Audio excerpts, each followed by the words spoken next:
విభజన నాటికి ఉమ్మడి ఆంధ్రప్రదేశ్ అప్పులు 1,80,000 కోట్లు. విభజన జరిగాక 58:42 నిష్పత్తిలో ఆంధ్రప్రదేశ్కు వాటాగా వచ్చిన అప్పులు 1,05,000 కోట్లు. అంటే చంద్రబాబు గారు అధికారంలోకి వచ్చే నాటికి ఏపీ అప్పు 1,05,000 కోట్లు. ఇవి కాకుండా కార్పొరేషన్ అప్పులు 31,000 కోట్లు, కాంట్రాక్టర్లకు బిల్లుల చెల్లింపులకు 25,000 కోట్లు ఉన్నాయి. 2014-19 మధ్య చంద్రబాబు గారు చేసిన అప్పులు 1,53,000 కోట్లు. దీనికి విభజన నాటి పాత అప్పులు కలిపితే మొత్తం 3,14,000 కోట్లు.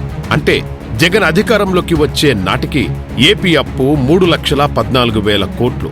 నవంబర్ 1, 2021 నాటికి అది కాస్త 6,22,000 కోట్లయింది. అంటే జగన్ ఒక్కడే 2 ఏళ్లలో 3,10,000 కోట్లు అప్పు చేశాడు.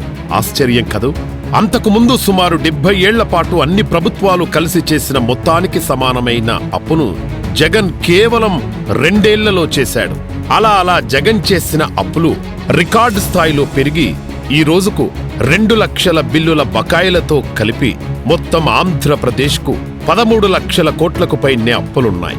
ఒక్కొక్కరి నెత్తిపైన 2,10,000 అప్పు ఉంది. ఇంత అప్పు చేసి రాష్ట్రానికి ఆస్తులేమైనా సమకూర్చాడా అంటే ఏమీ లేదు. మరి ఆ డబ్బంతా ఏమైనట్టు? ఎవరు తిన్నట్టు? ఈ నెల పింఛన్లివ్వడానికి కూడా డబ్బులు లేకుండా చేశాడు. ఈ లెక్కన రేపు మళ్లీ గెలిస్తే అసలు పింఛన్లే ఎగిరిపోతాయేమో.